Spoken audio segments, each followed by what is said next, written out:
Hi friends, welcome to ones. ഇന്ന് നമ്മൾ transportation എഞ്ചിനീയറിങ്ങിൻ്റെ important ടോപ്പിക്സിലേക്കാണ് നോക്കുന്നത്. അപ്പോൾ മൊഡ്യൂൾ 1 വരുന്ന ഇമ്പോർട്ടൻറ്റ് ടോപ്പിക്കുകൾ ഏതൊക്കെയാണ് എന്നുള്ളതിനെ കുറിച്ചിട്ടാണ് നമ്മൾ നോക്കുന്നത്. First introduction to transportation engineering എന്നുള്ളതാണ് പറഞ്ഞിട്ടുള്ളത്. അതിൽ വരുന്ന റോഡ്സിൻ്റെ ക്ലാസിഫിക്കേഷൻസ് ഭയങ്കര ഇമ്പോർട്ടൻ്റ് ആയിട്ടുള്ളതാണ്. ഏതൊക്കെ ടൈപ്പിലുള്ള ക്ലാസിഫിക്കേഷനാണ്, എന്തൊക്കെയാണ് എന്നുള്ളത് പല ക്വസ്റ്റ്യൻ പേപ്പറിലും കണ്ടിട്ടുള്ളതാണ്. അത് ഈ 3 മാർക്ക് ആ ഒരു ക്വസ്റ്റ്യനിലേക്ക് എ പാർട്ടിലൊക്കെ ആവുകയാവും കൂടുതൽ ചോദിക്കാനുള്ളത്. പിന്നെ cross section, typical cross section of A road in urban and rural area എന്ന് പറയുന്നത്. ഇതിലിപ്പോൾ മെയിനായിട്ട് പറയുന്നത് നമുക്കറിയാലോ, കാരേജ് വേ, റോഡ് വേ ഉണ്ടാവും, ഷോൾഡർ കൊടുത്തിട്ടുണ്ടാവും, കർബ് കൊടുത്തിട്ടുണ്ടാവും. ഇതൊക്കെ എത്ര ഡിസ്റ്റൻസിലാണ്, പിന്നെ അതിൻ്റെ ഒരു ഔട്ട്ലൈൻ എന്താണെന്നുള്ളതൊന്ന് മനസ്സിലാക്കി വെക്കുക. അതിൻ്റെ ഫിഗറുകൾ എന്തായാലും പഠിച്ചു വെക്കേണ്ടതാണ്. ഫിഗറുകൾ ചോദിക്കാറുണ്ട്. അപ്പം അതെങ്ങനെയാണെന്ന് വെച്ചിട്ടുണ്ടെന്നുണ്ടെങ്കിൽ അർബൻ്റെയും റൂറലിനെയും പഠിച്ചു വെക്കേണ്ടി വരും. അർബൻ്റെ എന്ന് പറഞ്ഞിട്ടുണ്ടെന്നുണ്ടെങ്കിൽ ചിലപ്പോൾ നടുവിൽ മീഡിയൻ വരുന്ന ഡിസൈൻ ആവും, റൂറലിന് അങ്ങനെ ഉണ്ടാവില്ല. പിന്നെ ഷോൾഡർ, പിന്നെ ഇതിൻ്റെ സ്ലോപ്പുകൾ എത്ര വരുന്നത്, ഓരോ ബേസ് ലെവലിൽ നിന്ന് പിന്നെ വരുന്ന സ്ലോപ്പ് എത്ര വരുന്നത്, പിന്നെ ഡ്രെയിനേജ് കൊടുത്തിട്ടുണ്ടെന്നുണ്ടെങ്കിൽ എത്ര മീറ്റർ താഴ്ചയിലാണ്, ഇതിൻ്റെ മറ്റേ ലൈനിൻ്റെ വിഡ്ത്ത് എത്രയാണെന്നുള്ളത്. ഇപ്പോൾ സിംഗിൾ ലൈൻ ആണെന്നുണ്ടെങ്കിൽ 3.75, പിന്നെ മൾട്ടി ലൈൻ ആണെന്നുണ്ടെങ്കിൽ 7 മീറ്റർ, 2 ലൈൻ വരുന്നുണ്ടെന്നുണ്ടെങ്കിൽ 3.5 മീറ്റർ വെച്ചിട്ടാണ്. അപ്പോൾ ആ ഡിസ്റ്റൻസുകൾ എത്രയാണ്, മെഷർമെൻറ്റ്സ് എത്രയാണെന്നുള്ളതൊക്കെയാണ് അതിൽ കുറച്ചും കൂടി കൂടുതലായിട്ട് സ്പെസിഫൈ ചെയ്തിട്ട് നോക്കാനുള്ളത്. അപ്പം ഇതിൽ ആ ഒരു ചോദ്യം ചോദിക്കുന്നത് മെയിനായിട്ട് ഏതെങ്കിലും ഒന്നിൻ്റെ വെച്ചിട്ടാവും. ഇപ്പം urban cross section of urban road, അതിൻ്റെ ഡീറ്റെയിൽഡ് ആയിട്ടുള്ള ഡിസ്ക്രിപ്ഷൻ, എന്തൊക്കെയാണ് പാർട്സ്, അതിൻ്റെ കമ്പോണൻസ് എന്തൊക്കെയാണ്, അത് എന്തൊക്കെയായിട്ടാണ് ചോദിക്കണമെന്നുണ്ടെങ്കിൽ വേണമെന്നുണ്ടെങ്കിൽ നമുക്ക് 12 മാർക്കിൻ്റെ ബി പാർട്ട് ക്വസ്റ്റ്യൻ ആയിട്ട് യൂസ് ചെയ്യാം. അപ്പോൾ അതിനെ റൂറലിലും അത് ബാധകമാണ്. പിന്നെ requirement and factors controlling alignment of the road. Alignment of the road വളരെ ഇമ്പോർട്ടൻ്റ് ആയിട്ടുള്ളതാണ്. അത് ഈ 6 മാർക്കിനും 8 മാർക്കിനൊക്കെയാണ് കൂടുതൽ ചോദിക്കാറുള്ളത്. അപ്പോൾ അതിൽ അലൈൻമെൻറ്റ് എന്ന് പറഞ്ഞിട്ടുണ്ടെന്നുണ്ടെങ്കിൽ ഹൊറിസോണ്ടൽ അലൈൻമെൻറ്റ് ഉണ്ട്, വെർട്ടിക്കൽ അലൈൻമെൻറ്റ് ഉണ്ട്. പിന്നെ അതിൽ സ്പെഷ്യലായിട്ട് വരുന്ന ഒരു സാധനമാണ് ഹില്ലി റോഡിൻ്റെ അലൈൻമെൻറ്റ്സ് എന്തൊക്കെയാണ്, ഹില്ലി റോഡ് എങ്ങനെയാണ് അലൈൻമെൻറ്റ് ചെയ്യുന്നത് എന്നുള്ളത്. ഇപ്പോൾ സാധാരണ റോഡ് അലൈൻമെൻറ്റിനേക്കാളും കുറച്ചും കൂടിയും 2-3 പോയിന്റ്സ് ആണ് അതിൽ എക്സ്ട്രാ ആയിട്ട് വരുന്നത്. സ്റ്റെബിലിറ്റി വരുന്നുണ്ട്, പിന്നെ അതിൻ്റെ ഒരു ഗ്രേഡിയൻ്റെ ഒരു കാര്യം വരുന്നുണ്ട്, അങ്ങനെ 1-2 കാര്യങ്ങളുള്ളതാണ്. അപ്പം സ്പെഷ്യലായിട്ടുള്ള അല്ലെങ്കിൽ സ്പെസിഫിക് ആയിട്ടുള്ള സാധാരണ നമ്മളൊരു ടോപ്പിക്ക് വായിച്ചു തുടങ്ങുന്ന തുടക്കത്തിലുള്ള കാര്യങ്ങളല്ലാണ്ട് അതിലൊരു സ്പെഷ്യൽ പോയിന്റ് ഉണ്ടോ, സ്പെഷ്യൽ സാധനമായിട്ട്, സ്പെഷ്യൽ കേസ് ആയിട്ടൊക്കെ പറയുന്നത്, അങ്ങനത്തെ സാധനങ്ങൾ എന്തായാലും വിടാണ്ട് പഠിക്കുക എന്നുള്ളതാണ്. ഏതൊരു ക്വസ്റ്റ്യൻ പേപ്പർ നോക്കുകയാണെന്നുണ്ടെങ്കിൽ നമ്മൾ ചെയ്യുന്ന ആദ്യത്തെ ഒരു മണ്ടത്തരം എന്ന് പറഞ്ഞിട്ടുണ്ടെന്നുണ്ടെങ്കിൽ, ഇപ്പോൾ ഒരു PPT ആണ് നിങ്ങളുടെ മുമ്പിലുണ്ടെന്നുണ്ടെങ്കിൽ PPTയിൽ ഒരു ടോപ്പിക്കിൻ്റെ ഒരു 30 സ്ലൈഡ് ഉണ്ടെന്നുണ്ടെങ്കിൽ അതിൽ 15 സ്ലൈഡ് നല്ല വൃത്തിക്ക് പഠിക്കും. പിന്നെ വരുന്ന ഒരു 5-6 സ്ലൈഡ് അല്ലെങ്കിൽ ഒരു 10 സ്ലൈഡ് ഒന്ന് വായിച്ച് പോവുക അല്ലെങ്കിൽ ഒന്ന് വായിച്ച് വിടുക, അപ്പോഴേക്കിനെ മടുക്കും. അവസാനത്തെ 5 സ്ലൈഡ് വായിക്കില്ല എന്ന് പറഞ്ഞിട്ടുണ്ടെന്നുണ്ടെങ്കിൽ മെയിൻ പോയിന്റ് വരിക അവസാനത്തെ 5 സ്ലൈഡിലാണ്. മിക്കവാറും നിങ്ങൾക്ക് എല്ലാവർക്കും അങ്ങനത്തെ ഒരു എക്സ്പീരിയൻസ് ഉണ്ടാവും. അതിൻ്റെ മെയിൻ റീസൺ എന്ന് പറയുന്നത് ഇങ്ങനത്തെ ഒരു സ്പെഷ്യൽ കേസ് ആവും അവിടെ ഉണ്ടാവുക. അതിനെ സ്പെസിഫൈ ചെയ്തിട്ടുണ്ടാവും ചോദ്യങ്ങൾ കൂടുതൽ വരാറ് നിന്ന് വെച്ചിട്ട് നോർമലായിട്ടുള്ള സാധനങ്ങൾ പഠിക്കരുത് എന്നുള്ളതല്ല. പിന്നെ വരുന്നതാണ് introduction to geometric design of the highway, design control criteria, അങ്ങനെയുള്ള കുറേ കാര്യങ്ങളാണ്. ക്രോസ് സെക്ഷണൽ എലമെന്റ്സ് എന്തൊക്കെയാണ് വരുന്നത്, design of a horizontal element, ഇത് കഴിഞ്ഞ പ്രാവശ്യം ചോദിച്ചിട്ടുള്ളൊരു ചോദ്യമാണ്. അപ്പോൾ അത് എന്താണെന്നുള്ളത് കറക്റ്റായിട്ട് നോക്കണം. ഡിസൈന് ഇതെല്ലാതും 6 മാർക്കിൻ്റെ ചോദ്യങ്ങളാണ്. ഇത് ഓരോന്നായിട്ട് എടുത്തിട്ട് നോക്കുന്നതാണ് നല്ലത്. പിന്നെ സ്റ്റോപ്പ് സൈഡ് ഡിസ്റ്റൻസ്, ഇതിലൊക്കെ വരുന്ന ഇക്വേഷൻസ് ആണ് പ്രധാനമായിട്ട് വരുന്നത്. Stopping, overtaking side, super എലിവേഷൻ്റെ E+F, അതിൻ്റെ ഒക്കെ ഇക്വേഷൻസ് ഉണ്ടല്ലോ, അതൊക്കെ ഭയങ്കര ഇമ്പോർട്ടൻ്റ് ആയിട്ടുള്ള. പിന്നെ ട്രാൻസിഷൻ കർവിലുണ്ട്.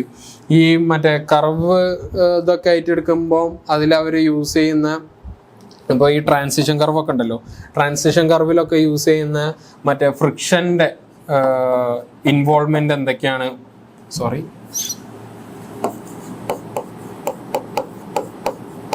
ഫ്രിക്ഷൻ്റെ ഇൻവോൾവ്മെൻ്റ് എന്തൊക്കെയാണെന്നൊക്കെ ചോദിച്ചിട്ടുള്ള ഭാഗങ്ങൾ ഉണ്ടാവാറുണ്ട്. എന്തൊക്കെയാണ് ഫ്രിക്ഷനെ കൺട്രോൾ ചെയ്യുന്നത് എന്തൊക്കെയാണ്, ബ്രേക്കിംഗ് എന്തൊക്കെയാണ്, അങ്ങനത്തെ കുറേ സാധനങ്ങളൊക്കെ ചോദിക്കാറുണ്ട്. അപ്പോൾ അങ്ങനത്തെ ഭാഗങ്ങൾ അല്ലെങ്കിൽ അങ്ങനെ വരുന്ന ഇക്വേഷൻസ് ഒക്കെ അതിൽ കുറച്ചും കൂടി ഇതായിട്ട് നോക്കേണ്ടതായിട്ടുണ്ട്. സൂപ്പർ എലിവേഷൻ്റെ ഭാഗം കുറച്ച് സ്പെസിഫിക് ആയിട്ട് അധികം നോക്കിയിട്ടുണ്ടെന്നുണ്ടെങ്കിൽ നല്ലതാവും. പിന്നെ SSD, OSD എന്ന് പറയുന്ന സാധനങ്ങളൊക്കെ 3 മാർക്കിന് വേണമെന്നുണ്ടെങ്കിൽ കമ്പയർ ചെയ്യാൻ ചോദിക്കാവുന്നതാണ്.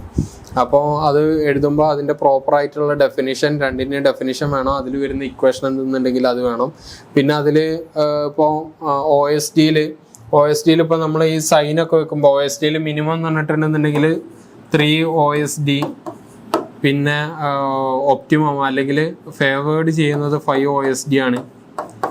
അങ്ങനെ കുറേ സാധനങ്ങളൊക്കെ നമ്മൾ പറയാറുണ്ട്. ഈ വൈഡനിങ്ങിൻ്റെ ഒക്കെ സമയങ്ങളിൽ എത്രയാണ് ഓവർടേക്ക് ചെയ്യേണ്ട അത് എന്നൊക്കെ കൊടുക്കുമ്പോഴേ ആ ഡിസ്റ്റൻസ് ഒക്കെ കൊടുക്കുമ്പോൾ ഇങ്ങനത്തെ നമ്പേഴ്സൊക്കെ അതിൽ കാണാണ്ട്. അങ്ങനത്തെ പോയിന്റ്സൊക്കെ നമ്മൾ എന്തായാലും നോക്കി വെക്കണം.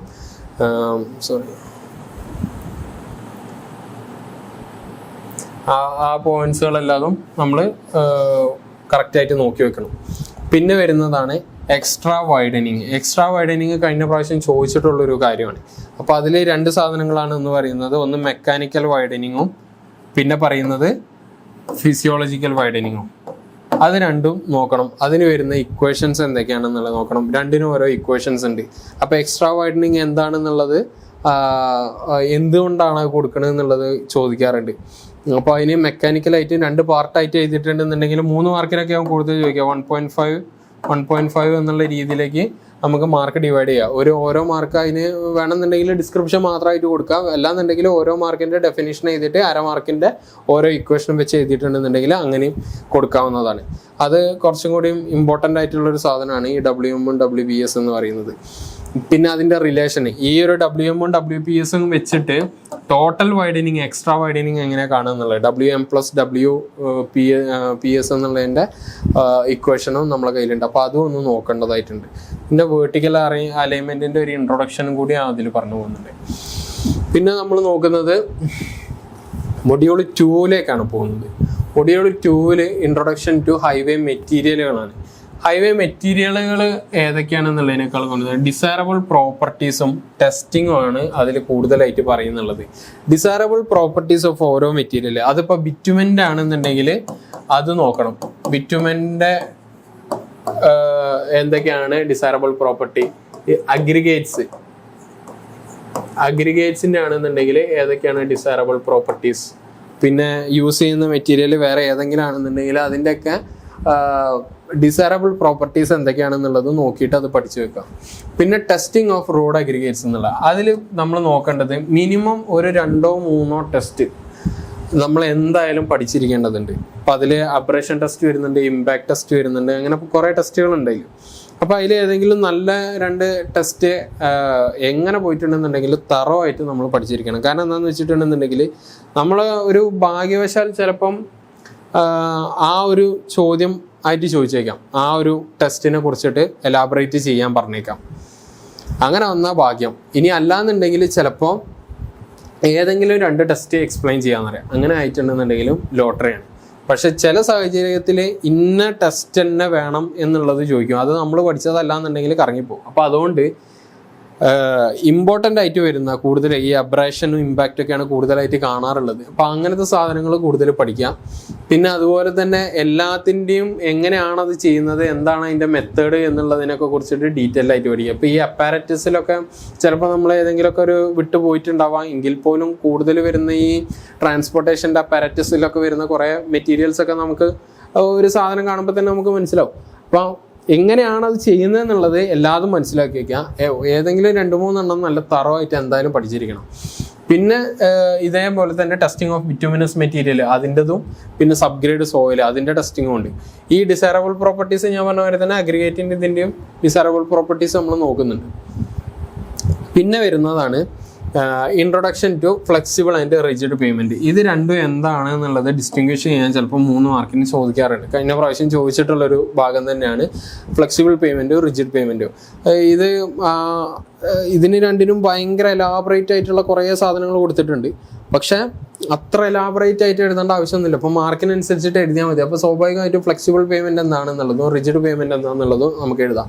അപ്പം മെയിൻ ആയിട്ടുള്ളൊരു ഡിഫറൻസ് എന്താണെന്നുള്ളത് രണ്ടിൻ്റെയും ഡെഫിനേഷൻ വെച്ചിട്ട് തന്നെ നമുക്ക് എഴുതാവുന്നതാണ്. പിന്നെ ഒന്നിൻ്റെ അഡ്വാൻറ്റേജ് ഒന്നിൻ്റെ ഡിസഡ്വാൻറ്റേജ് ഈ രണ്ട് പോയിന്റ് വെച്ചിട്ട് അല്ലെങ്കിൽ ഒരു 3 പോയിന്റ് വെച്ചിട്ട് ഒന്നിൻ്റെ അഡ്വാൻറ്റേജ് എന്തൊക്കെയാണ്, ഡിസഡ്വാൻറ്റേജ് എന്തൊക്കെയാണ്, മറ്റേതിൻ്റെ അഡ്വാൻറ്റേജ്.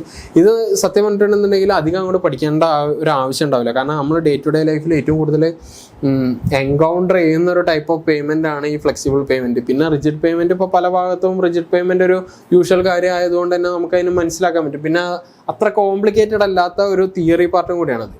പിന്നെ വരുന്നതാണ് factors influencing the design of the flexible payment എന്ന് പറയുന്നത്.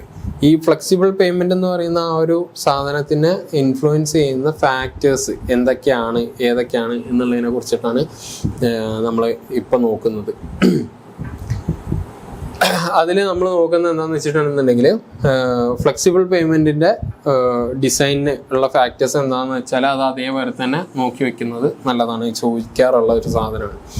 പിന്നെ design of flexible pavement by CBR method എന്നുള്ളത് അതും പറഞ്ഞ മാതിരി തന്നെ. കൺസ്ട്രക്ഷൻ ഓഫ് ബിറ്റുമെൻ ഇതെല്ലാതും SA ടൈപ്പിൽ വരുന്ന സാധനങ്ങളാണ്.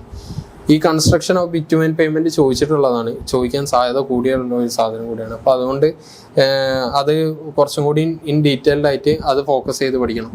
ഡിസൈൻ ഓഫ് ഫ്ലെക്സിബിൾ പേയ്മെൻറ്റും കോമൺ ആയിട്ടുള്ള ഒരു സാധനമായതുകൊണ്ട് ചോദിക്കാനുള്ള സാധ്യത ഉണ്ട്. അപ്പോൾ ഈ ഞാൻ പറയുന്നത് ഇപ്പോൾ ഈ 3 മാർക്കിൻ്റെ സാധനത്തിനൊക്കെ ആണെന്നുണ്ടെങ്കിൽ ഇപ്പോൾ നമ്മളുടെ PPTകൾ നമ്മൾ പഠിക്കുന്ന PPTയിലൊക്കെ നമുക്കറിയാൻ പറ്റും ഓരോ സാധനത്തിനും ഒരു ലോഡ് കാര്യങ്ങളുണ്ടാവും. അപ്പോൾ ഇന്ന സാധനങ്ങളൊക്കെ ചിലപ്പോൾ അത്രയ്ക്ക് വെച്ചിട്ടേ ചോദിക്കാറുള്ളൂ.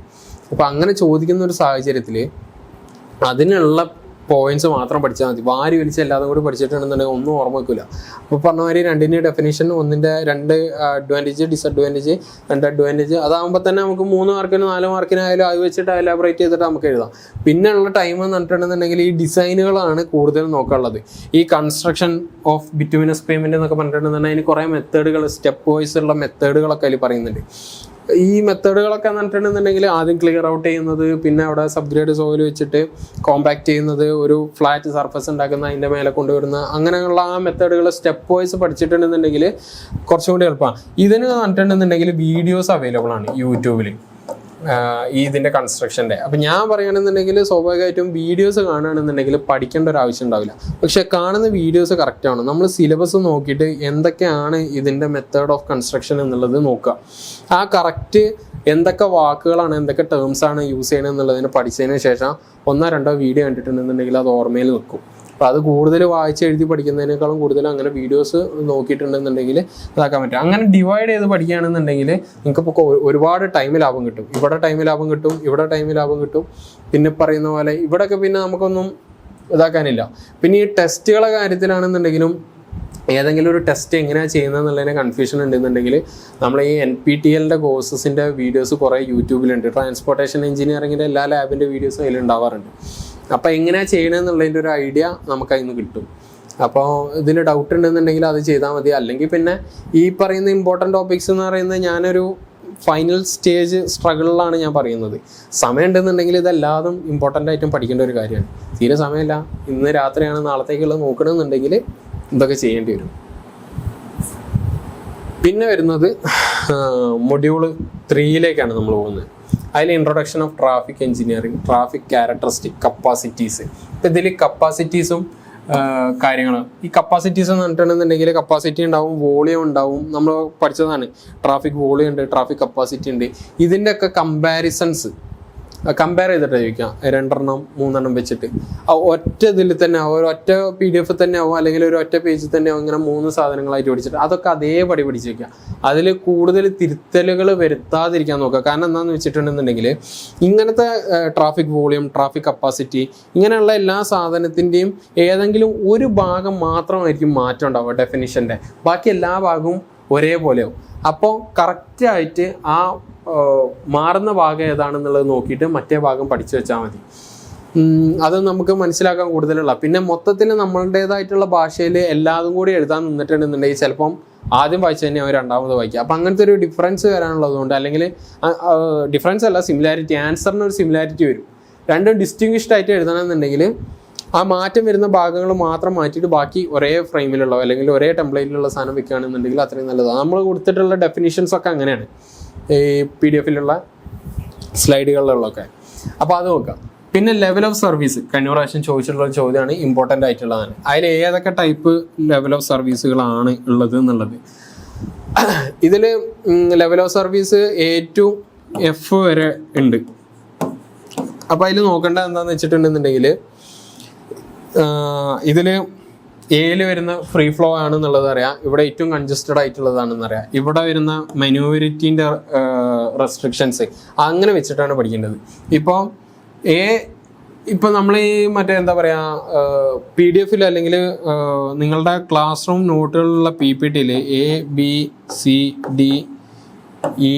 എന്നുള്ള ഇതിന് ചിലപ്പോൾ 2 പോയിന്റ് തന്നിട്ടുണ്ടാവും, ഇതിന് 4 പോയിന്റ് ഉണ്ടാവും, ഇതിന് 4 പോയിന്റ് ഉണ്ടാവും, ഇതിന് ചിലപ്പോൾ 3 പോയിന്റ് ആവും. അപ്പം നമ്മൾ ആദ്യം എന്താ ചെയ്യേണ്ടതെന്ന് വെച്ചിട്ടുണ്ടെന്നുണ്ടെങ്കിൽ ഈ ഏറ്റവും കൂടുതൽ പോയിന്റ് ഉള്ള ഒരു സാധനം ഉണ്ടല്ലോ അതെടുക്കുക. അതെടുത്തതിന് ശേഷം ആ പോയിന്റുകൾ എന്തൊക്കെയാണ്, ഇപ്പം ഇതിൽ ഫ്രീ ഫ്ലോനെ കുറിച്ചിട്ട് പറയുന്നുണ്ടാവും, ഫ്ലോ റേറ്റ് എങ്ങനെയാണെന്നുള്ളതിനെ പറയുന്നുണ്ടാവും, ഫ്ലോ റേറ്റ് പറയുന്നുണ്ടാവും, പിന്നെ മാനുവറിറ്റി പറയുന്നുണ്ടാവും, എത്രത്തോളം മാനുവർ ആണ് എന്നുള്ളത്, പിന്നെ കൺജഷൻ, ട്രാഫിക് കൺജഷൻ ഉണ്ടാവും, പിന്നെ എന്തായാലും പറഞ്ഞിട്ടുള്ളത് ഒരു സാധനം കൂടി ക്യൂയിങ്ങിനെ കുറിച്ച് പറഞ്ഞിട്ടുണ്ടാവും. അപ്പൊ ഇങ്ങനെയുള്ള 3-4 പോയിന്റ്സുകൾ എല്ലാത്തിനും ഉണ്ടാവും. അപ്പൊ ഈ ഒരു സാധനം ഫിക്സ് ചെയ്ത് വെക്കുക. ഈ ഒരു സാധനം ഫിക്സ് ചെയ്ത് വെച്ചിട്ട് 2 സാധനം ചിലപ്പോൾ ടെംപ്ലേറ്റിൽ അല്ലെങ്കിൽ നമ്മളതിലുള്ള PPTയിൽ പറഞ്ഞിട്ടുണ്ടാവും, പക്ഷേ ഈ 4 സാധനങ്ങൾ അവിടെ എഴുതുക. എന്നിട്ട് ഫ്രീ ഫ്ലോ ഈസിയാണ്, ഫ്രീ ഫ്ലോ ആണ്, മാനുവറിറ്റി ഏറ്റവും ഫ്രീ ആയിട്ടുള്ളതാണ്, കൺജഷൻ നോ ക്യൂയിങ് അങ്ങനെ എഴുതുക. അങ്ങനെ എല്ലാത്തിലും ഒരേ സാധനം എഴുതിയിട്ടുണ്ടെന്നുണ്ടെങ്കിൽ ഇതിൽ വരുന്നൊരു സുഖം എന്താണെന്ന് വെച്ചാൽ അധികം പഠിക്കേണ്ട ആവശ്യമില്ല എന്ന് പറഞ്ഞിട്ടുണ്ടെന്നുണ്ടെങ്കിൽ ഓരോ ലെവലും അനുസരിച്ചിട്ട് നമുക്ക് മനസ്സിലാവും ഇതെന്താണെന്നുള്ളത്. സ്വാഭാവികമായിട്ടും നമ്മൾ ആ ഒരു ലെവലിൽ ഈ ഒരു ടെംപ്ലേറ്റ് ആദ്യം പറഞ്ഞ ഈ ഒരു സാധനങ്ങൾ എന്തൊക്കെയാണെന്നുള്ളത് അത് ആദ്യം ഫിക്സ് ചെയ്തിട്ട് പഠിക്കുകയാണെന്നുണ്ടെങ്കിൽ അതിനനുസരിച്ചിട്ട് ഇതിലേക്ക് അപ്ലൈ ചെയ്ത് കൊടുത്താൽ മതി. അപ്ലൈ ചെയ്ത് കൊടുക്കുക എന്ന് പറഞ്ഞാൽ ചിലപ്പോൾ നിങ്ങളത് വായിക്കുമ്പോൾ തന്നെ നിങ്ങൾക്ക് മനസ്സിലാവും ഓരോ ലെവലിൽ വരുന്നത്. പിന്നെ ഒരു കാര്യം കൂടി ചെയ്യേണ്ടത് എന്താണെന്ന് വെച്ചാൽ ഓരോ ലെവലിലും ഏതൊക്കെ സ്പീഡിലാണ് പോകേണ്ടത് അല്ലെങ്കിൽ എത്ര സ്പീഡിൽ പോയാലാണ് ഏതൊക്കെ ലെവലിൽ എത്തുക എന്നുള്ളതുണ്ട്. അത് പറ്റുകയാണെന്നുണ്ടെങ്കിൽ ഒന്ന് നോക്കി വയ്ക്കുക. കാരണം എല്ലാത്തിൻ്റെയും അവസാനം ഒരു പോയിന്റ് ആയിട്ട് അത് ആഡ് ചെയ്തിട്ടുണ്ടെന്നുണ്ടെങ്കിൽ കുറച്ചും കൂടി ഒരു കംപ്ലീഷൻ ഉണ്ടാവും. അതായത് ഇതിനപ്പുറം ആ സ്പീഡും കൂടി ഇതാക്കിയിട്ടുണ്ടെന്നുണ്ടെങ്കിൽ ആൻസർ പെർഫെക്റ്റ് ആണ്. പിന്നെ ഡിസൈൻ സ്പീഡുകളുണ്ട്, ട്രാഫിക് സർവേകളുണ്ട്. അതെല്ലാതും പറഞ്ഞ മാതിരി തന്നെ 3 മാർക്ക് ഒക്കെ ആയിട്ട് ചോദിക്കാൻ സാധ്യത കൂടുതലുള്ളതാണ്. പിന്നെ ടൈപ്പ് ഓഫ് റോഡ് ഇന്റർസെക്ഷൻ, അത് essay ടൈപ്പ് ക്വസ്റ്റ്യൻ ആണ്. അത് ടൈപ്പ് ഓഫ് റോഡ് ഇന്റർസെക്ഷൻ എന്ന് പറയുന്നത്. അതിൽ പല ടൈപ്പിലുള്ള ഒരേ ഗ്രേഡ് ലെവലിലുള്ളതുണ്ട്, വേറെ ഗ്രേഡിലുള്ളതുണ്ട്. ഒരേ ഗ്രേഡിലുള്ള ചാനലൈസ്ഡ് ഉണ്ട്, അൺചാനലൈസ്ഡ് ഉണ്ട്, സിഗ്നലൈസ്ഡ് ഉണ്ട്, പിന്നെ റോട്ടറി ഉണ്ട്, പിന്നെ വേറെ ഡിഫറെൻറ്റ് ഇതിലുള്ള 3 ലെഗ്ഡ് ഉണ്ട്, 4 ലെഗ്ഡ്, 2 ലെഗ്ഡ് അങ്ങനെ കുറേ സാധനങ്ങൾ വരുന്നുണ്ട്. അതിൻ്റെ ഇടയിൽ വരുന്ന റാമ്പുകളുണ്ട്. പിന്നെ അങ്ങനെ 1-2 സാധനങ്ങൾ അതിനായിട്ട് റിലേറ്റ് ചെയ്തിട്ടുള്ള കമ്പോണൻസ് ആണ്. അപ്പോൾ ആ കാര്യങ്ങളെല്ലാതും കൂടി ഇൻ ഡീറ്റെയിൽഡ് ആയിട്ട് വിത്ത് ഫിഗർ പഠിക്കേണ്ടതാണ്. ഇതിൽ ഫിഗർ ഇമ്പോർട്ടൻ്റ് ആണ്. ഫിഗർ എന്ന് പറയുമ്പോൾ മിക്കവാറും കേസുകളിൽ ഇതിൻ്റെയൊക്കെ ഒരു എക്സ്പ്ലനേഷനുകൾ എടുത്ത് നോക്കുകയാണെന്നുണ്ടെങ്കിൽ നിങ്ങൾക്ക് മനസ്സിലാവും ഫിഗർ ഭയങ്കര കോംപ്ലിക്കേറ്റഡ് ആവും. ഇപ്പോൾ ഒരു സിഗ്നലൈസ്ഡ് ഇതിൻ്റെ ഒരു ഡയഗ്രാം നിങ്ങൾ കാണുകയാണെന്നുണ്ടെങ്കിൽ ഭയങ്കര കോംപ്ലിക്കേറ്റഡ് ആയിട്ടുള്ളതാണ്. പക്ഷെ നെറ്റിലോ അല്ലെങ്കിൽ വേറെ എവിടെയെങ്കിലും സെർച്ച് ചെയ്തിട്ട് ഒരു സിംപ്ലസ്റ്റ് ഡയഗ്രാം നിങ്ങൾക്ക് കിട്ടും എന്തായാലും. അല്ലെങ്കിൽ ഒരു സാധാ ഫ്രീ ഹാൻഡ് ഡ്രോയിങ്ങിൻ്റെ ഏതെങ്കിലും ഒരു ഡയഗ്രാം എവിടെയെങ്കിലുമൊക്കെ കിട്ടുകയാണെന്നുണ്ടെങ്കിൽ അത് സ്റ്റിക്ക് ഓൺ ചെയ്തിട്ട് വരച്ചാൽ മതി. അല്ലാണ്ട് എല്ലാ കളറും കൊടുത്തിട്ട് അങ്ങനെ ഒന്നും ചെയ്യാൻ നിൽക്കരുത്. പിന്നെ റോട്ടറീൻ്റെ അതിൽ വരുമ്പോൾ റോട്ടറിക്ക് തന്നെ പല എലിപ്റ്റിക്കൽ ഉണ്ട്, പിന്നെ പറയുന്ന പോലെ തന്നെ സർക്കുലർ ഉണ്ട്, അങ്ങനെ കുറേ ഡിഫറെൻറ്റ് സെക്ഷൻസ് ഉണ്ട് അതിൽ തന്നെ വരുന്നത്. അപ്പോൾ അതിൻ്റെ 1-2 ഫിഗേഴ്സൊക്കെ പഠിച്ചേക്കുകയാണെന്നുണ്ടെങ്കിൽ നല്ലതാണ്. പിന്നെ ഈ ഡിഫറെൻറ്റ് ഗ്രേഡ് ലെവലിലുള്ള 3 ലെഗ്ഡ് 4 ലെഗ്ഡിൻ്റെ ഒന്നും ചിലപ്പം ഫിഗേഴ്സ് കിട്ടിക്കൊള്ളുന്നില്ല. അപ്പോൾ നമുക്ക് ഒരിക്കലും ഒരു ഓവർപാസും അണ്ടർപാസും കൂടി ശരിക്കും വൃത്തിക്ക് വരയ്ക്കാനൊന്നും പറ്റിക്കൊള്ളുന്നില്ല. പറ്റുമെങ്കിൽ വരയ്ക്കാം. അതിൽ അല്ലാന്നുണ്ടെങ്കിൽ മറ്റേ റാമ്പുകളും പിന്നെ വേറൊരു സാധനം കൂടി ഉണ്ട്, അത് കറക്റ്റ് ഓർമ്മ കിട്ടുന്നില്ല എന്താണ് അതിൻ്റെ പേരെന്നുള്ളത്. അപ്പോൾ ആ കാര്യങ്ങൾ നോക്കി വയ്ക്കുക. അതിൽ ആ സാധനങ്ങളുടെയൊക്കെ ഫിഗർ നമ്മൾ എന്തായാലും നോക്കി വെക്കണം. പിന്നെ ട്രാഫിക് കൺട്രോൾ ഡിവൈസുകൾ, ഇത് 6 മാർക്കിനും 3 മാർക്കിനും ചോദിക്കാൻ സാധ്യതയുള്ള സാധനങ്ങളാണ്. ട്രാഫിക് കൺട്രോൾ ഡിവൈസുകൾ എന്താണെന്നുള്ളത്. അപ്പോൾ ബേസിക്കലി നമ്മളൊരു മൂന്ന് ട്രാഫിക് കൺട്രോൾ ഡിവൈസുകൾ എന്തായാലും പഠിച്ചേക്കണം. അതിലിപ്പോൾ ന്യൂമാറ്റിക് ട്യൂബുകളുണ്ട്, പിന്നെ എന്താ പറയുക കോയാക്സിൽ കേബിളുകളുണ്ട്, അങ്ങനെ എന്തെങ്കിലുമൊക്കെ ആയിട്ട് സിമ്പിളായിട്ട് വരുന്ന ഏതെങ്കിലും 3-4 ഓട്ടോമേറ്റഡ് ഡിവൈസുകൾ എന്തൊക്കെയാണെന്നുള്ളത് പഠിച്ചേക്കാം. ആദ്യം പഠിക്കേണ്ടത് എന്താണ് അതിൻ്റെ പ്രിൻസിപ്പിൾ, എങ്ങനെയാണ് അത് വർക്ക് ചെയ്യണം എന്നുള്ളത് ഒന്ന്. പിന്നെ വരുന്നത് അതിൻ്റെ അഡ്വാൻറ്റേജ്, രണ്ടാമത് വരുന്നത് അതിൻ്റെ ഡിസഡ്വാൻറ്റേജ്. നിങ്ങളൊരു സാധനം ആൻസർ ചെയ്യുമ്പോൾ ഇങ്ങനെ ആയിരിക്കണം നിങ്ങളുടെ ഒരു സ്ട്രക്ചർ ഓഫ് ആൻസർ എന്ന് പറയുന്നത്. ഫസ്റ്റ് അതിൻ്റെ അതെന്താണെന്നുള്ളത്, പിന്നെ എന്താണ് അതിൻ്റെ വർക്കിംഗ് പ്രിൻസിപ്പിൾ, അതിൻ്റെ അഡ്വാൻറ്റേജ്, അതിൻ്റെ ഡിസഡ്വാൻറ്റേജ്. ഇത്രയും എഴുതിയിട്ടുണ്ടെന്നുണ്ടെങ്കിൽ ഈ 6 മാർക്ക് 3 മാർക്കൊന്നും പിന്നെ വേറെ എവിടെയും പോകേണ്ട ആവശ്യമില്ല, ക്ലിയർ ആയിട്ട് കിട്ടും. അങ്ങനെ നമ്മൾ എഴുതുന്ന രീതിയും പിന്നെ അതിന് ഇട്ട് കൊടുത്തിട്ടുള്ള മാർക്കുമാണ് വേണ്ടത്. ഇപ്പോൾ say for example 3 traffic control device ആണ് നിങ്ങളോട് ചോദിച്ചതെന്നുണ്ടെങ്കിൽ ഓരോന്നും ഓരോ മാർക്ക് വെച്ചിട്ട് 3 മാർക്കിൻ്റെ ഓരോ ലൈൻ വെച്ച് എഴുതിയിട്ടുണ്ടെന്നുണ്ടെങ്കിൽ ചിലപ്പോൾ കിട്ടിക്കൊള്ളണമെന്നില്ല. അപ്പോൾ നമ്മൾ ചെയ്യേണ്ടത് 3 എണ്ണം എഴുതുമ്പോൾ ഒരു എന്താ പറയുക 1.5 മാർക്കിന് ഉള്ള രീതിക്ക് ആവണം എഴുതേണ്ടത്. അപ്പോൾ ഒരു കാര്യം ചെയ്താൽ മതി, അഡ്വാൻറ്റേജും ഡിസഡ്വാൻറ്റേജ് എഴുതുമ്പോൾ ഉള്ള പോയിന്റ്സിൻ്റെ എണ്ണം കുറച്ചാൽ മതി. അപ്പോൾ അഡ്വാൻറ്റേജ് ഒരു 3 അഡ്വാൻറ്റേജ് നിങ്ങൾക്ക് അറിയാമെന്നുണ്ടെങ്കിൽ ഒരു അഡ്വാൻറ്റേജ് ചെയ്താൽ മതി, ഒരു ഡിസഡ്വാൻറ്റേജ് ചെയ്താൽ മതി, ഓരോന്നിനും ഓരോ മാർക്ക് ഉള്ളൂന്നുണ്ടെങ്കിൽ. മനസ്സിലായില്ലേ? പിന്നെ അതിൻ്റെ ഏതെങ്കിലും ഒരു രീതിയിൽ അതിന് എന്തെങ്കിലും മറ്റേതുണ്ടെന്നുണ്ടെങ്കിൽ എന്താ പറയുക ഫിഗറോ കാര്യങ്ങളോ എന്തെങ്കിലും ഉണ്ടെന്നുണ്ടെങ്കിൽ അതും വരച്ച് വെക്കാവുന്നതാണ്. എപ്പോഴും ഫിഗർ ഇൻക്ലൂഡ് ചെയ്തിട്ടുണ്ടെന്നുണ്ടെങ്കിൽ മാർക്ക് കൂടാനുള്ള സാധ്യത കൂടുതലാണ്. ഫിഗർ ഏത് ടോപ്പിക്കായിട്ട് റിലേറ്റ് ചെയ്തിട്ട് ഫിഗർ ഉണ്ടെന്നുണ്ടെങ്കിൽ പഠിച്ചു വെച്ചേ പറ്റുള്ളൂ. പിന്നെ design of isolated signals by Webster's method. ഈ വെബ്സ്റ്റേഴ്സ് മെത്തേഡ് പഠിക്കേണ്ട ഒരു സാധനമാണ്. ആ മെത്തേഡുകൾ എന്തൊക്കെയാണ്, എങ്ങനെയാണ് അത് ഐസൊലേറ്റ് ചെയ്യുന്നത് എന്നുള്ളത് ഒന്ന് വായിച്ചു വെക്കുന്നത് നല്ലതാണ്. ഇനി നമ്മൾ നോക്കുന്നത് എന്താണ്, 4th മൊഡ്യൂളിലേക്കാണ് നമ്മൾ പോകുന്നത്. 4th മൊഡ്യൂളിലേക്ക് 3 സെക്ടറായിട്ടാണ് ഇത് വരുന്നത്. ഒന്ന് റെയിൽവേ എഞ്ചിനീയറിംഗ് വരുന്നുണ്ട്, ടണൽ എഞ്ചിനീയറിംഗ് വരുന്നുണ്ട്, പിന്നെ ഹാർബർ ആൻഡ് ഡോക്സ് ആണ്. അങ്ങനെ 3 എണ്ണമായിട്ടാണ് വരുന്നത്. അതിൽ ആദ്യം വരുന്നത് റെയിൽവേ എഞ്ചിനീയറിംഗ് ആണ്. റെയിൽവേ എഞ്ചിനീയറിംഗിൽ കമ്പോണൻസും പാർട്സും. അതിൽ കമ്പോണൻസ് എന്ന് പറഞ്ഞിട്ടുണ്ടെന്നുണ്ടെങ്കിൽ ഇവിടെ ഇപ്പോൾ വീൽസിന്റെ കമ്പോണൻസ് എന്നാണ് പറഞ്ഞത്. വീൽസിന്റെ കമ്പോണൻസ് മാത്രമല്ല റെയിൽവേ ട്രാക്കിന്റെ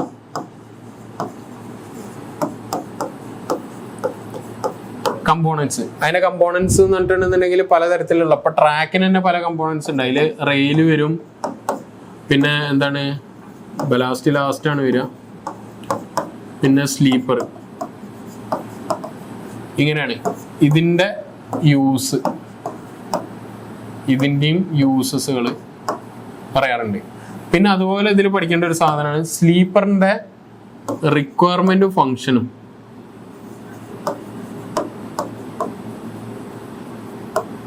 പിന്നെ ഫങ്ഷൻ.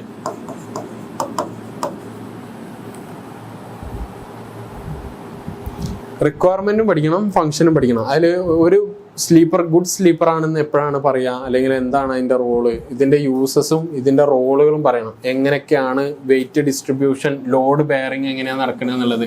ആദ്യം റെയിൽ ബെയർ ചെയ്യും, പിന്നെ ബലാസ്റ്റ് ബെയർ ചെയ്യും, പിന്നെ റെയിൽ കഴിഞ്ഞാൽ പിന്നെ സ്ലീപ്പറാണ് ബെയർ ചെയ്യുക, അത് ഇതാക്കും. പിന്നെ സ്ലീപ്പർ ഏത് രീതിയിലാണ് ഇതിലേക്ക് ഫിക്സ് ചെയ്ത് വെച്ചിട്ടുള്ളത്, എങ്ങനെയൊക്കെയാണ് അതിൻ്റെത് എന്നുള്ള രീതിയിലൊക്കെ നമുക്ക് നോക്കാവുന്ന ഒരു സാധനമാണ്. പിന്നെ റെയിൽവേ ട്രാക്കിൻ്റെ ഫങ്ഷൻസ്, റെയിൽവേ ട്രാക്ക് അതിൻ്റെ ഫങ്ഷൻസ്. പിന്നെ കൺസെപ്റ്റ് ഓഫ് ഗോജസിൻ്റെ സാധനം ഒന്ന് നോക്കാവുന്നതാണ്. അധികം ചോദിച്ചു കണ്ടിട്ടില്ല, ചില സാഹചര്യങ്ങളിൽ ചില ക്വസ്റ്റ്യൻസിലൊക്കെ അവിടെ ഇവിടെയും കാണാറുണ്ട്. പിന്നെ നമ്മൾ ഈ പ്രീവിയസ് ഇയർ ക്വസ്റ്റ്യൻ പേപ്പർ വെച്ചിട്ട് നോക്കുമ്പോൾ നിങ്ങൾ മനസ്സിലാക്കേണ്ടത് 2 ക്വസ്റ്റ്യൻ പേപ്പറിൽ അടുപ്പിച്ചിട്ട് ഒരു സാധനം ചോദിച്ചിട്ട് 3ാമത്തെ ക്വസ്റ്റ്യൻ പേപ്പറിൽ ചോദിക്കണമെന്ന് യാതൊരു നിർബന്ധമില്ല. അല്ലെങ്കിൽ ഒരു 3 ക്വസ്റ്റ്യൻ പേപ്പർ നിങ്ങൾ സോൾവ് ചെയ്തു, നിങ്ങൾക്ക് മനസ്സിലാവും ആ 3 ക്വസ്റ്റ്യൻ പേപ്പറിൽ ഡിഫറൻറ്റ് ചോദ്യമാണ് ചോദിച്ചത്. അപ്പോൾ ഒരിക്കലും എന്ത് ചെയ്യരുത്, ക്വസ്റ്റ്യൻ പേപ്പർ മാത്രം നോക്കിയിട്ട് പോകരുത്. കാരണം 3 ക്വസ്റ്റ്യൻ പേപ്പറിലും ഡിഫറൻറ്റ് ക്വസ്റ്റ്യൻ ആയതുകൊണ്ട് സ്വാഭാവികമായിട്ടും 4ാമത്തെ ക്വസ്റ്റ്യൻ പേപ്പറും ഡിഫറൻറ്റ് ആവാനുള്ള സാധ്യത വളരെ കൂടുതലാണ്. അപ്പം നമ്മൾ നോക്കേണ്ടത് എപ്പോഴും സിലബസ് വെച്ചിട്ട് പഠിക്കണം. സിലബസിലെ ഓരോ ടോപ്പിക്കും വെച്ചിട്ട് വേണം നമ്മൾ പഠിക്കാൻ. സിലബസിൽ കാണാതെ പോരുത് സാധനങ്ങൾ.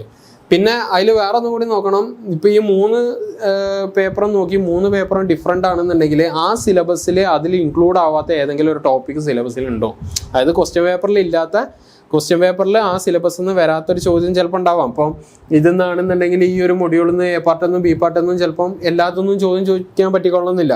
അപ്പോൾ ഏതെങ്കിലും സപ്പോസ് ഇപ്പോൾ ഒരു കോണിംഗ് കോമ്പൻസേഷൻ ഓഫ് ഗ്രേഡിയൻ്റ് അവർ ഇപ്രാവശ്യം ചോദിച്ചിട്ടില്ല, ചിലപ്പോൾ അടുത്ത പ്രാവശ്യം അതാവും ചോദിക്കാം. അപ്പോൾ ഈ പ്രീവിയസ് ഇയർ ക്വസ്റ്റ്യൻ പേപ്പർ നോക്കുമ്പോൾ നമ്മൾ ചെയ്യേണ്ടത്, ഒരു 3 ക്വസ്റ്റ്യൻ പേപ്പർ നോക്കുകയാണെന്നുണ്ടെങ്കിൽ 3 ക്വസ്റ്റ്യൻസ് കിട്ടും, ഇപ്പോൾ 2 എണ്ണത്തിനും കിട്ടും. അത് സിലബസ് ആയിട്ട് കമ്പയർ ചെയ്യുക ആ ക്വസ്റ്റ്യൻസ്. എന്നിട്ട് ക്വസ്റ്റ്യൻ വരാത്ത സിലബസിലുള്ള ഇതേപോലെ ഏതെങ്കിലും ഭാഗം ഉണ്ടെന്നുണ്ടെങ്കിൽ അതിന് കുറച്ച് ഇമ്പോർട്ടൻസ് കൊടുത്തിട്ടുണ്ടെന്നുണ്ടെങ്കിൽ നല്ലതാവും. എൻ്റെ ഒരു പേഴ്സണൽ എക്സ്പീരിയൻസ് ഒന്നും കൂടെയാണ് ഞാൻ പറയുന്നത്. പിന്നെ ടണലിങ് എഞ്ചിനീയറിംഗ് ആണ്. അതിൽ ടണൽ വരുന്നുണ്ട്, അതിൻ്റെ സെക്ഷൻസ്, സർവേസ്, അലൈൻമെൻറ്റ്. ഇതിൽ ഈ അലൈൻമെൻറ്റിൻ്റെ കാര്യം കുറച്ചും കൂടി ഡീറ്റെയിൽഡ് ആയിട്ട് നോക്കാം. പിന്നെ transferring central grade into the tunnel. ഇപ്പോൾ ഈ ടണൽ എക്സ്കവേറ്റ് ചെയ്യുന്ന പല രീതികളും അതിൻ്റെ സെക്ഷൻ വൈസ് ഉള്ള ഭാഗങ്ങളൊക്കെ കാണാം. സർവേ ചെയ്യുന്ന മെത്തേഡ്സ് പറയാറുണ്ട്. ഒക്കെ 3 മാർക്കിനൊക്കെ ചോദിക്കാൻ പറ്റുന്ന ഒരു സാധനമാണ്. പിന്നെ അത് കഴിഞ്ഞിട്ട് നമ്മൾ വരുന്നത് ഹാർബറിലോട്ടാണ്. ഹാർബറിൽ എന്ന് പറഞ്ഞിട്ടുണ്ടെന്നുണ്ടെങ്കിൽ ക്ലാസിഫിക്കേഷൻ, ഫീച്ചേഴ്സ്, റിക്വയർമെൻറ്റ്. അതായത് ഹാർബറിൽ പല ടൈപ്പ് ഹാർബറുകൾ ഉണ്ട് എന്നുള്ളത് നമുക്കറിയാം. അതിൽ ഏതൊക്കെ ടൈപ്പ് ഹാർബേഴ്സ് ആണെന്നുള്ളത് 3 മാർക്കിന് ചോദിക്കാം. ഫീച്ചേഴ്സ് 3 മാർക്കിൻ്റെതാണ്. റിക്വയർമെൻറ്റ്സ് 3 മാർക്കിൻ്റെതാണ്. ചിലപ്പോൾ ഇതെല്ലാതും കൂടി ഒരു 6 മാർക്കിന് ചോദിച്ചേക്കാം. ക്ലാസിഫിക്കേഷൻ ആൻഡ് ഫീച്ചേഴ്സ് ഒരു 6 മാർക്കിന്, അല്ലെങ്കിൽ ഫീച്ചേഴ്സ് ആൻഡ് റിക്വയർമെൻറ്റ് ഒരു 6 മാർക്കിന്. അപ്പോൾ എല്ലാം ഒരു 5 മാർക്ക് എന്നുള്ള രീതിയിൽ ഡിവൈഡ് ചെയ്തിട്ട് വേണം പഠിക്കാൻ. പിന്നെ ഇതിലുള്ളത് ബ്രേക്ക് വാട്ടറാണ്. ബ്രേക്ക് വാട്ടറിൽ വരുമ്പോൾ ഡിഫറെൻറ്റ് ടൈപ്പ് ഓഫ് ബ്രേക്ക് വാട്ടറിൽ നമ്മൾ പറയുന്നത് മറ്റേ റബിൾ മൗണ്ടഡ് ബ്രേക്ക് വാട്ടേഴ്സ് വരുന്നുണ്ട്. പിന്നെ വാൾ മൗണ്ടഡ് ഉണ്ട്. അപ്പോൾ അങ്ങനെ വരുന്ന അതിനെ വെച്ചിട്ട് കമ്പയർ ചെയ്യാനും അതിൻ്റെ ഫിഗേഴ്സൊക്കെ നോക്കേണ്ടത് വളരെ ഇമ്പോർട്ടൻ്റ് ആണ്. ബ്രേക്ക് വാട്ടറിൻ്റെ ഫിഗേഴ്സ്, ഇതിലുള്ള റബിളിൻ്റെതും റബിൾ മൗണ്ട് ഉണ്ടാവും, പിന്നെ വാളുള്ളത് ഉണ്ടാവും. അതിൻ്റെ ഒക്കെ എന്ത് നോക്കണം? ഫിഗേഴ്സ് നോക്കണം. ഫിഗേഴ്സ് ഇമ്പോർട്ടൻ്റ് ആണ്. ഫിഗേഴ്സ് ഇമ്പോർട്ടൻ്റ് ആയ സാഹചര്യത്തിൽ അത് ഈ പറഞ്ഞ മാതിരി തന്നെ വലിയ എസ്എ ക്വസ്റ്റ്യന് കുറച്ചും കൂടി സ്കോപ്പ് കൂടിയതാണ്. ഇപ്പോൾ ഒരു റബിളിൻ്റെയും വാളിൻ്റെയും കുറിച്ചിട്ട് കമ്പയർ ചെയ്യാൻ നമ്മളിപ്പോൾ കഴിഞ്ഞ ക്വസ്റ്റ്യൻ പേപ്പറിൽ കണ്ടതാണ്. അപ്പോൾ അതിൽ റബിളിനെ കുറിച്ചിട്ട് ഒരുപാട് എഴുതാനുള്ളുണ്ട്. അതിൻ്റെ മറ്റേ ഗ്രേഡിയൻസ് അല്ലെങ്കിൽ ലെവലുകൾ, കോറ്, ആർമർ കഴിഞ്ഞിട്ടുള്ള റോക്ക് അല്ലെങ്കിൽ കോൺക്രീറ്റ് സ്ട്രക്ചേഴ്സ്, ആക്രോപോഡ്സ്, ടെട്രാപോഡ്സ് ഒക്കെ വെച്ചിട്ട് ചെയ്യാവുന്നതാണ്. വാളിൻ്റെ മെയിനായിട്ടുള്ള. അപ്പോൾ ഈ റബിളിൽ വരുന്ന ഏറ്റവും വലുത് എന്താണെന്ന് വെച്ചാൽ വോയിഡ് ഉള്ളത് കൊണ്ട് എനർജി ഡിസിപ്പേഷൻ കുറേ വോയിഡുകളിലേക്ക് പോകും എന്നുള്ളതാണ്. സിൽറ്റേഷൻ സംഭവിക്കുക അതിൻ്റെ ഉള്ളിൽ. പക്ഷേ വാളിൽ വരുമ്പോൾ ഡയറക്റ്റായിട്ട് ഈ നമ്മൾ പഠിക്കുന്ന വാളെന്ന് പറഞ്ഞിട്ടുണ്ടെന്നുണ്ടെങ്കിൽ സ്ട്രെയിറ്റ് പെർപെൻഡിക്കുലർ ആയിട്ട് നിൽക്കുന്ന വാളുകളാണ്. ചില സാഹചര്യങ്ങളിൽ ഞാൻ കഴിഞ്ഞതിൽ പറഞ്ഞിരുന്ന ഒരു വളവ് വളച്ചിട്ടൊക്കെ വാള് കൺസ്ട്രക്ട് ചെയ്യാറുണ്ട്. ഇങ്ങനെയൊക്കെ കൺസ്ട്രക്ട് ചെയ്യാറുണ്ട്. ഇങ്ങനെയാണെന്ന് പറഞ്ഞിട്ടുണ്ടെന്നുണ്ടെങ്കിൽ വേവ് വരുന്നത് അതേപോലെ തന്നെ മിനിമം എനർജി ഇതാക്കിയിട്ട് മാക്സിമം മൊമെൻറ്റം ഡയറക്ഷൻ മാറ്റിയിട്ടൊക്കെ കൊടുക്കാൻ പറ്റാറുണ്ട്. അപ്പോൾ അങ്ങനത്തെ വാള് ബ്രേക്ക് വാട്ടേഴ്സൊക്കെ ഉണ്ട്. അപ്പോൾ അതൊന്നും ഡീറ്റെയിൽഡ് ആയിട്ട് പഠിക്കാനില്ല എന്നുണ്ടെങ്കിൽ പോലും ഇങ്ങനത്തെ സാധനങ്ങളൊക്കെ മനസ്സിൽ വെക്കുന്നത് നല്ലതാണ്. അത് വെച്ചിട്ട് പഠിക്കാം. പിന്നെ ബ്രേക്ക് വാട്ടറിൻ്റെ നെസസിറ്റീസ് എന്തൊക്കെയാണെന്നുള്ളത്, എന്തിനൊക്കെയാണ് യൂസ് ചെയ്യുന്നത് എന്നുള്ളത്. അപ്പോൾ അത് മറ്റേ ഷിപ്പ് ബർത്ത് ചെയ്യാനുള്ള സാഹചര്യത്തിൽ അത് യൂസ് ചെയ്യാറുണ്ട്. പിന്നെ പറഞ്ഞ മാതിരി തന്നെ കടലാക്രമണം ഉള്ള കൂടുതൽ വേലിയേറ്റങ്ങളൊക്കെ സംഭവിക്കാവുന്ന ഏരിയകളിലൊക്കെ കടൽ ഭിത്തികൾ കെട്ടാറുണ്ട്. ബ്രേക്ക് വാട്ടേഴ്സ് യൂസ് ചെയ്യാറുണ്ട്. പിന്നെ different type of breakwaters ഉണ്ട്. അതിൽ ഈ ഐലൻഡ് ബ്രേക്ക് വാട്ടറിനെ കുറിച്ചിട്ട് ഞാൻ കഴിഞ്ഞതിൽ പറഞ്ഞിരുന്നു. അതും വേണമെന്നുണ്ടെങ്കിൽ ഇതിനായിട്ട് ഇൻകോപ്പറേറ്റ് ചെയ്തിട്ട് നിങ്ങൾക്ക് ആൻസർ ചെയ്യാൻ പറ്റുന്നതാണ്. പിന്നെ വരുന്നതാണ് ഡോക്ക്. ഡോക്കിൽ വരുന്ന മെയിനായിട്ടുള്ള സാധനം എന്ന് പറഞ്ഞാൽ ഈ ക്ലാസിഫിക്കേഷനാണ്. ഡ്രൈ ഡോക്കും വെഡ് ഡോക്കും. ഡ്രൈ ഡോക്ക് എന്താണെന്നും വെഡ് ഡോക്ക് എന്താണെന്നും. അതിൽ ഡ്രൈ ഡോക്കിന് കുറച്ചും കൂടി ഇമ്പോർട്ടൻസ് കൂടുതലാണ്. ഡ്രൈ ഡോക്കിനെ കുറിച്ചിട്ട് കഴിഞ്ഞ ഇതിൽ ചോദിച്ചിട്ടുണ്ട്. അത് മുമ്പ് പ്രാവശ്യങ്ങളിലും ചോദിച്ചതായിട്ട് കണ്ടിട്ടുണ്ട്. ഡ്രൈ ഡോക്ക് എന്താണ്, അതിനെ കുറിച്ചിട്ട് എക്സ്പ്ലെയിൻ ചെയ്യാനൊക്കെ. അപ്പോൾ ഡ്രൈ ഡോക്ക് അതിനെ കുറിച്ചിട്ട് എക്സ്പ്ലനേഷൻ, അതെന്താണ്, എങ്ങനെയൊക്കെയാണ് അത് യൂസ് ചെയ്യുന്നത്, എന്തുകൊണ്ട് ഡ്രൈ ഡോക്ക്, ഏറ്റവും ക്രൂഷ്യലായിട്ടുള്ള അതിൻ്റെ ഒരു ലോക്കിംഗ് സിസ്റ്റം, ആ കാര്യങ്ങളൊക്കെ ഉണ്ട്. അതൊക്കെ ആൻസറിൽ ഉൾപ്പെടുത്തിയിട്ടുണ്ടെന്നുണ്ടെങ്കിൽ നല്ലതാവും. പിന്നെ അതിൻ്റെ ഫങ്ഷൻസും അതിൻ്റെ ടൈപ്പും. അത് ഒബ്വിയസ്ലി ഈ ഫങ്ഷൻസ് ആൻഡ് ടൈപ്പ് ഒന്നില്ലെങ്കിൽ ടൈപ്പ് മാത്രമായിട്ട് ചോദിക്കാം, അല്ലെങ്കിൽ ഫങ്ഷൻസ് ആയിട്ട് ചോദിക്കാം. മെയിൻലി ഇതിൻ്റെ കമ്പാരിസൺ ഒക്കെ ചോദിക്കാറുണ്ട്, വെഡ് ഡോക്കും ഡ്രൈ ഡോക്കും തമ്മിലുള്ള എന്താണെന്നുള്ളത്. അപ്പോൾ അത് നോക്കണം. ഡ്രൈ ഡോക്കും വെഡ് ഡോക്കും എന്തായാലും നോക്കേണ്ടതാണ്. അപ്പോൾ അതിൽ ഫിഗറും കാര്യങ്ങളൊന്നുമില്ല, തിയററ്റിക്കലായിട്ടുള്ളത് തന്നെയാണ്. അപ്പോൾ അത് നോക്കാം. ഇനി നമ്മൾ ലാസ്റ്റ് മൊഡ്യൂളിലേക്ക് പോവാണ്. ലാസ്റ്റ് മൊഡ്യൂൾ എന്ന് പറഞ്ഞിട്ടുണ്ടെന്നുണ്ടെങ്കിൽ ഇൻട്രൊഡക്ഷൻ ടു എയർപോർട്ട് എഞ്ചിനീയറിംഗ് ആണ്. ഇപ്പോൾ ഒരു എയർപോർട്ടിൻ്റെ കമ്പോണൻസ് എന്തൊക്കെയാണെന്നുള്ളത് ഭയങ്കര ഇമ്പോർട്ടൻ്റ് ആയിട്ടുള്ളൊരിതാണ്. ഇപ്പോൾ ഒരു ഇമ്പോർട്ടൻറ്റ് ഇതെന്ന് പറഞ്ഞിട്ടുണ്ടെങ്കിൽ ടാക്സി വേ ഉണ്ടാവും, റൺവേ ഉണ്ടാവും, ഹാങ്ങേഴ്സ് ഉണ്ടാവും, ആപ്രോൺ ഉണ്ടാവും, ഇങ്ങനെ പല സാധനങ്ങളും ഉണ്ടാവും. അപ്പോൾ അങ്ങനെയുള്ള പല സാധനങ്ങളും എന്തൊക്കെയാണെന്നുള്ളത് ലിസ്റ്റ് ഔട്ട് ചെയ്യുക. അതിൻ്റെ ഓരോന്നിൻ്റെ ഡെഫിനിഷൻ പഠിക്കുക. സ്വാഭാവികമായിട്ടും ഒരു 2 3 ഒക്കെ ആയിട്ട് ഒരുമിച്ചാവും ചോദിക്കാം. ഒന്നില്ലെങ്കിൽ റൺവേ എന്താണ്, ടാക്സി വേ എന്താണ്, ആപ്രോൺ എന്താണെന്ന് ചോദിക്കും. അല്ലെങ്കിൽ റൺവേ എന്താണ്, ആപ്രോൺ എന്താണെന്ന് ചോദിക്കും. അങ്ങനെ ഒരു 3 മാർക്കിനോ 6 മാർക്കിനൊക്കെ ചോദിക്കാവുന്ന ഒരു സാധനമാണ്. അപ്പോൾ ഒരു സാധനത്തിന് 2 മാർക്കിന് എന്നുള്ള രീതിയിൽ വേണം പഠിക്കാൻ. എന്തൊക്കെയാണ് അതിൻ്റെ ഡെഫിനിഷൻ, അത് എങ്ങനെയാണ് യൂസ് ചെയ്യുന്നത്, അതിൻ്റെ യൂസ് ചെയ്യുന്ന രീതികൾ എന്താണെന്നുള്ളത്, എങ്ങനെയാണ് ഫങ്ഷൻ ചെയ്യണമെന്നുള്ളത്, അങ്ങനത്തെ കുറച്ച് സാധനങ്ങളൊക്കെ ഉൾപ്പെടുത്തിയിട്ടുണ്ടെന്നുണ്ടെങ്കിൽ കുറച്ചും കൂടി ബെറ്റർ ആവും. പിന്നെ വരുന്നത് റൺവേ ഓറിയൻറ്റേഷൻ ആണ്. റൺവേ ഓറിയൻറ്റേഷൻ, സോറി അതിൽ ഒരു സാധനം വിട്ടുപോയി. Selection of site for airport വളരെ വളരെ ഇമ്പോർട്ടൻ്റ് ആണ്. ഈ ഇതിൽ ഏറ്റവും കൂടുതൽ ഇത് വന്നിട്ടുള്ളത് ഈ സാധനത്തിൽ നിന്നാണ്. സെലക്ഷൻ ഓഫ് എയർപോർട്ട് എന്ന് പറഞ്ഞാൽ ഈ ഒരു സാധനത്തിൽ നിന്ന് നമുക്കൊരു എസ് എ ടൈപ്പ് ചോദിക്കാൻ പറ്റിയൊരു പാർട്ടാണിത്. അപ്പോൾ സ്വാഭാവികമായിട്ടും ഇന്ന് ഇതാക്കാൻ പറ്റും. എന്തൊക്കെ ഫാക്ടേഴ്സ് ആണ് ഇപ്പോൾ നേരത്തെ നമ്മൾ കണ്ടിരുന്നു, ഒബ്ലിഗേറ്ററി പോയിന്റ്സ്, മറ്റേ ഒബ്സ്ട്രക്ഷൻസ് ഉണ്ടായിരുന്നു, വിസിബിലിറ്റി, പിന്നെ പ്രോക്സിമിറ്റി ടു നിയർ എയർപോർട്ട്. അപ്പോൾ അങ്ങനെ പല ഇതായിട്ടുള്ളതുണ്ട്. സ്വാഭാവികമായിട്ടും ഇതൊരു 8 മാർക്കിനും 12 മാർക്കിനും ഒക്കെ ചോദിക്കാവുന്ന ഒരു സാധനം ഉള്ളതുകൊണ്ട് തന്നെ അതിൽ ഓരോ പോയിന്റ് വിടാതെ അല്ലെങ്കിൽ എക്സ്പ്ലെയിൻ ചെയ്തിട്ട് ഇതാക്കാൻ നോക്കുക. എല്ലാതും ഞാൻ പറയുകയാണെന്നുണ്ടെങ്കിൽ എന്തിനാണ് ആ ഓരോ കാരണങ്ങൾ, നമ്മളിപ്പോൾ ഒരു സൈറ്റിൽ ചെന്നാൽ എന്തൊക്കെയാവും നോക്കുക എന്നുള്ളത് ആദ്യം നമ്മൾ മനസ്സിൽ വിചാരിക്കുക. നിങ്ങൾക്കൊരു എയർപോർട്ടിൻ്റെ ഒരു ഇത് തന്നിട്ടുണ്ടെന്നുണ്ടെങ്കിൽ നിങ്ങൾ എങ്ങനെയാണ് എന്തൊക്കെ നോക്കും എന്നുള്ളത്.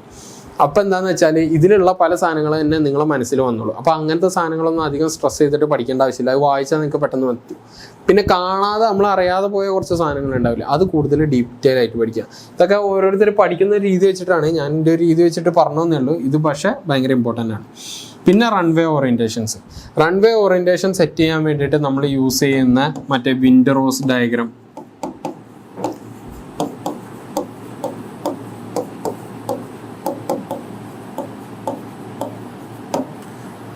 റൺവേ സെറ്റ് ചെയ്യാൻ, ആ ഓറിയൻറ്റേഷൻ സെറ്റ് ചെയ്യാൻ വേണ്ടിയിട്ട് വിൻഡ്രോസ് ഡയഗ്രാം ഉണ്ട്. അപ്പോൾ എന്താണ് വിൻഡ്രോസ് ഡയഗ്രാം, ആ ഡയഗ്രാം എങ്ങനെയാണ് അത് യൂസ്ഫുൾ ആവുന്നത്, എങ്ങനെയാണ് അതിൻ്റെ ഉപയോഗം വരുന്നത് എന്നുള്ളതിനൊക്കെ കുറിച്ചിട്ട് ഇതാക്കാം. പിന്നെ ബേസിക് റൺവേ നെസസിറ്റി എന്ന് പറയുമ്പോൾ അതിൽ വരുന്ന ഇക്വേഷനും കാര്യങ്ങളും ക്വസ്റ്റ്യൻസ് ഒക്കെ നിങ്ങൾക്ക് അറിയുന്നതാണ്. കറക്ഷൻസിനും ക്വസ്റ്റ്യൻസ് വരാവുന്നതാണ്. വരാവുന്നത് കൊണ്ട് തന്നെ അതിൽ വരുന്ന ഇക്വേഷൻസ് എല്ലാതും പഠിക്കാവുന്നതാണ്. പിന്നെ ടാക്സിവേ ആപ്രോൺസ് എന്താണെന്നുള്ളത് ഇൻ ഡീറ്റെയിൽഡ് ആയിട്ട് കമ്പോണൻസിൽ അത് പറയുന്നുണ്ട്. പിന്നെ ടാക്സിവേ ആപ്രോണായിട്ട് ലാസ്റ്റിൽ അത് കുറച്ചും കൂടി എക്സ്പ്ലെയിൻ ചെയ്തിട്ടും പറയുന്നുണ്ട്. അപ്പോൾ ഈ 2 സാധനങ്ങൾ എന്തായാലും ഈ കമ്പോണൻസിൽ പഠിക്കുമ്പോൾ ഏറ്റവും കൂടുതൽ നോക്കേണ്ടത് ടാക്സിവേ ആപ്രോൺ. ഇതിൻ്റെ മെയിൻ ആയിട്ടുള്ള ഒരു വിഷയം എന്താണെന്ന് വെച്ചിട്ടുണ്ടെന്നുണ്ടെങ്കിൽ ഇത് രണ്ടും കൂടി മാറിപ്പോകാനുള്ള സാധ്യത കൂടുതലാണ്. ടാക്സിവേ ആപ്രോൺ എന്ന് പറഞ്ഞിട്ടുണ്ടെന്നുണ്ടെങ്കിൽ ഇത് രണ്ടുമല്ല, ഇതിൻ്റെ ഒപ്പം മറ്റേ ഗേറ്റ് വരും. ഈ ഗേറ്റും ആപ്രോണൊക്കെ നോക്കുമ്പോൾ മാറിപ്പോകാതിരിക്കരുത്. ആപ്രോൺ എന്ന് പറഞ്ഞിട്ടുണ്ടെന്നുണ്ടെങ്കിൽ ആൾക്കാരെ കയറ്റാനും ഇറക്കാനൊക്കെ വണ്ടി പാർക്ക് ചെയ്തിരിക്കുന്ന ഏരിയയാണ്. ഗേറ്റ് എന്ന് പറഞ്ഞിട്ടുണ്ടെന്നുണ്ടെങ്കിൽ അതിന് വേണ്ടിയിട്ട് ആൾക്കാർ എവിടെയാണ് നിൽക്കുന്നത് അതാണെന്നുള്ളത്. ഏറ്റവും സിമ്പിളായിട്ട് ഇത് ആലോചിക്കാനുള്ള വേറെ ഒന്നുമില്ല. നമ്മളെ എയർപോർട്ടിൽ ചെന്നിട്ടുണ്ടെന്നുണ്ടെങ്കിൽ ഗേറ്റ് നമ്പർ നമ്മൾ കിട്ടും. അപ്പം മനുഷ്യരായ നമുക്ക് എവിടെ നിന്നാണോ കയറേണ്ടത് ഇറങ്ങേണ്ടത് അതൊക്കെ നോക്കുന്നത് എവിടെയാണ്? ഗേറ്റിലാണ്. വണ്ടി എവിടെയാണോ പാർക്ക് ചെയ്യണത് അതും ഇതൊക്കെ നോക്കുന്നത് എവിടെയാണ്? എന്തിൽ വെച്ചിട്ടാണ്? ആപ്രോണിൽ വെച്ചിട്ടാണ്. പിന്നെ ടാക്സിവേ എന്ന് പറയുന്നത് റൺവേ അല്ലാണ്ട് അതിൻ്റെ ഉള്ളിൽ മെനൂവർ ചെയ്യാൻ പറ്റുന്ന റോഡുകളുണ്ട്. അതെന്ന് പറഞ്ഞിട്ടുണ്ടെന്നുണ്ടെങ്കിൽ വണ്ടി റീഫിൽ ചെയ്യാൻ, ഇപ്പോൾ ആപ്രോണിലേക്ക് ചെല്ലാനാണെന്നുണ്ടെങ്കിലും ഹാങ്ങർ ഉണ്ടെന്നുണ്ടെങ്കിൽ ഹാങ്ങറിൽ നിന്ന് തിരിച്ച് വണ്ടി എടുത്ത് റൺവേക്ക് പോകാനാണെന്നുണ്ടെങ്കിലും ഇങ്ങനെയൊക്കെ പോകാനും വേണ്ടിയിട്ട് അതിൻ്റെ ഇടയിൽ കൂടെ കുറേ വഴി വെട്ടിയിട്ടുണ്ട്. അതിനാണ് ടാക്സിവേ എന്ന് പറയുന്നത്. അതിൽ മറ്റേ സ്പെസിഫൈ ചെയ്തിട്ടുള്ള വലിയ സ്പീഡും കാര്യങ്ങളൊന്നും ഇല്ലാന്നുണ്ടെങ്കിൽ പോലും അവർ പറയുന്നത് 20 to 30 നോട്ടിനേക്കാൾ മുകളിൽ പോവാറില്ല എന്നുള്ളതാണ്. 37 to 56 km/h. അതിനേക്കാളും വേഗതയിൽ അതിൻ്റെ ഇടയിൽ കൂടെ പോവാറില്ല. അപ്പോൾ ഇത്രയും കാര്യങ്ങളാണ് മൊഡ്യൂൾ 5-ലുള്ളത്. ഇത്രയേ ഉള്ളൂ. ഇനി നമ്മൾ നോക്കേണ്ടത് എന്താണെന്ന് വെച്ചിട്ടുണ്ടെന്നുണ്ടെങ്കിൽ ഫിഗേഴ്സിന് ഇമ്പോർട്ടൻസ് കൂടുതൽ കൊടുക്കണം. പിന്നെ ഡിസൈനിൻ്റെ കാര്യങ്ങളിൽ വരുമ്പോൾ അതിൽ വരുന്ന ഇക്വേഷൻസ് കുറച്ചും കൂടി ഇമ്പോർട്ടൻ്റ് ആണ്. കാരണം ഇതിൽ വരുന്ന പ്രോബ്ലംസ് ഏത് തന്നെയാണെന്നുണ്ടെങ്കിൽ ഒരുവിധപ്പെട്ട ഡയറക്റ്റ് ആയിട്ട് വരുന്ന ക്വസ്റ്റ്യൻസ് ആണ്. നമ്മളിപ്പോൾ നേരത്തെ മുമ്പത്തതിലൊക്കെ സോൾവ് ചെയ്തപ്പോൾ കൂടുതൽ ഡീറ്റെയിൽ ആയിട്ട് പറയാൻ ഡയറക്റ്റ് ഇതായതുകൊണ്ടാണ്. അപ്പോൾ അങ്ങനത്തെ ഒരു സാഹചര്യം വരുന്നതുകൊണ്ട് ഇക്വേഷൻസ് പഠിച്ച് വെക്കാൻ മാക്സിമം നോക്കാം. ഒരു ഇക്വേഷൻ കണ്ടിട്ടുണ്ടെന്നുണ്ടെങ്കിൽ എഴുതി വെക്കാം. കൂടുതൽ കോംപ്ലിക്കേറ്റ് ചെയ്യരുത്, സിമ്പിളാക്കി വെക്കാൻ നോക്കണം. അപ്പം അത്രയാണ് ഇതിൽ പറയാനുള്ളത്. ഇത്രയേ ഉള്ളൂ നമ്മളുടെ ട്രാൻസ്പോർട്ടേഷൻ എഞ്ചിനീയറിംഗ് പാർട്ട് 1. അപ്പോൾ എല്ലാവർക്കും മനസ്സിലായെന്ന് വിചാരിക്കുന്നു. Thank you.